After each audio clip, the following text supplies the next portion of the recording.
Hello everyone from Patio Frutal. This is Sergio coming at you, the fruitful yard.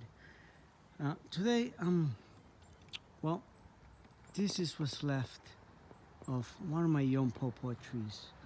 Um, 2 days ago, on my last video, this plant was gorgeous, orange, yellow, ripe everywhere. It was beautiful. So last night temperatures dropped to 26 degrees Fahrenheit, and everything is cooked. Those leaves look like burnt orange, and we look at the ground, so littered with all the leaves that fell. Also, one of my in-ground figs, it was beautiful looking, and you can see just one night temperature, 26 degrees, and they all got cooked. So this plant, I'm gonna cover it up, and we'll show you later. I'm gonna get my lawnmower machine, and I'm gonna mulch all the leaves, and I'm gonna make a bag, and I'm gonna tie all these branches in, and we're gonna insulate that plant so we'll survive the winter. Winters is fastly coming, and well, we gotta keep on doing preparation because winter is non-stop. So as you can see right here, this is my mango pawpaw, and as you can see, she's bare. Now you can see how much fruit is left. I thought I have maybe 20 pawpaws left, but and I came after work and look, I picked up all of these from the ground. That's about 12, 12 or 13 pawpaws, and well, I thought I had left maybe 20 of it, but as you can see right here, it's more than 20.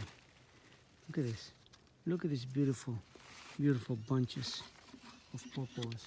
This one here, they're not ripe yet, but they will ripen up pretty quick because,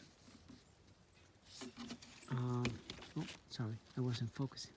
So they will be ripening up pretty quick. Look at them changing colors. And last night temperature, see, they're all getting soft. So last night temperature of 26 degrees, it's quite a bumper in the speed that they will ripen up. So I can see these two over here. I can tell visually that they are ripe. So I'll probably be getting those two because I'd much rather grab them than let it go down on the ground. I don't want snails to touch them, or you know, not squirrel. The squirrel don't even bother them. But you know, raccoons and stuff like that. So my other NC1 pawpaws, which I thought was all done, well, over there we can see, let's see if we focus, 3 more pawpaws right there. So, so we're gonna be transitioning from my, so I count all of these pawpaws that are left, and I still got 31 on the trees left, plus 12 or 13 here on the ground. But so I'll come back and pick this up. I have a container there to pick it up, and also see my preparation awareness. I got a trap there with some pieces of persimmons inside, in case a raccoon want to get my fruit. We'll go in that trap, get that easy treat, and I'll give him a free ride. Not to the other world, but I get him out of my yard. So, I thought I wasn't going to have any persimmons this year. As you know, that frost killed a lot of my fruit trees' flowers. So, I was on the assumption that I had 2 persimmons on this tree. And as you can see, there's about 7 persimmons. I guess I'm loaded with persimmon. Now, these are American persimmons, and they're not huge fruit. This one is almost ready, it's very soft. But the American persimmons, they have to be like a bag of jelly, sort of. Otherwise, it's gonna stick to your teeth like you're eating chalk because of the astringency. So we'll wait for these beauties to keep on getting softer. I'll give them another day or so. Although that one you can see that the crown is receding, so I think that one is probably ready to be harvested. If I do harvest it, oh yeah, they are getting very soft. If I do harvest them, I'll probably keep them a day or two inside before I decide to get them, because as you can see, yeah, that one's still hard.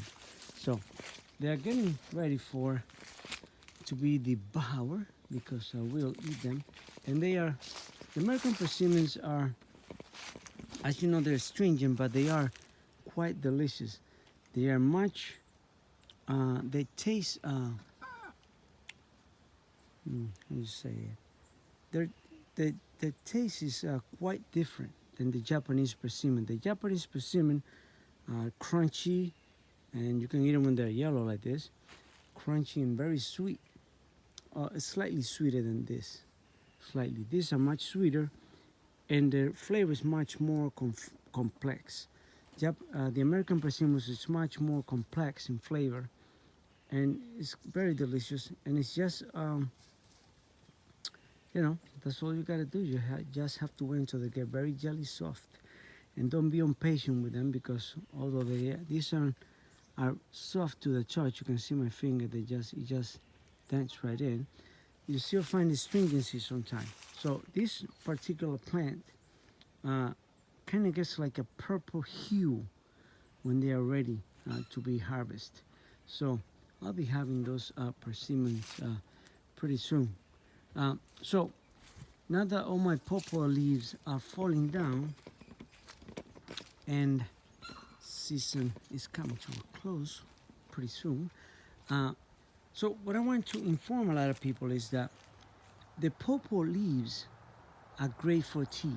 They make a delicious tea that, and I'm not a doctor, but I heard this many times, even from doctors back in the old country, that there's a compound on the leaves of the guanabana, which is the pawpaw is related to the guanabana or soursop. There's a compound that fights malignant cancer cells. So for that reason, because back in the old country I used to make tea with the guanabana leaves, well, this is a pawpaw, they're in the same family, so this one have the same attributes. So I'm gonna pick up quite a bit of those leaves, dry them up, and I'll be having it all winter long. And I'll be having tea every night, like I've been doing it for years. So just give you a little info what to do with your leaves. You can still have use for them as a form of tea. And oh, so by the way, before I close this video, I want to show you how to figure out if your plant is going to flower for next year. So I'm going to put you right next to these sticks over here. Let's see if we can focus. Okay, so I'm going to magnify this. All right, so we see right up here, right next to my finger, there's one bump on the bottom and one bump up here on the top. Those are two flowers that are going to be there for next year.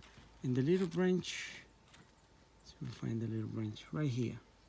So right there where my finger is, there's one bump there and one on the other side. So this plant, this year had 3 or 4 flowers. And before even the frost hit, they were already falling off. Because usually pawpaws in the first year will drop off the first flowers. Most of them, for the most part. And, well, so that's what this one did. It dropped them early, and I knew I wasn't going to get any fruit. But coming next year, well, that's going to be, I don't know, maybe 100 flowers in this. I'm looking at the plant, and I'm seeing a lot of bumps. And see that one right there? See it? There you go, right there. Right there you go, clear. Right there, that little bump there, that's going to be another flower. So it's going to have because I know this bunch here look quite luscious, but because there's 3 plants in here. That's the second one. That's another one back there, and this is the bigger one. So the bigger one definitely gonna have flowers, and because this plant, I don't know what the characteristics are gonna be, because I transplanted this one from runners that came out from the other plants.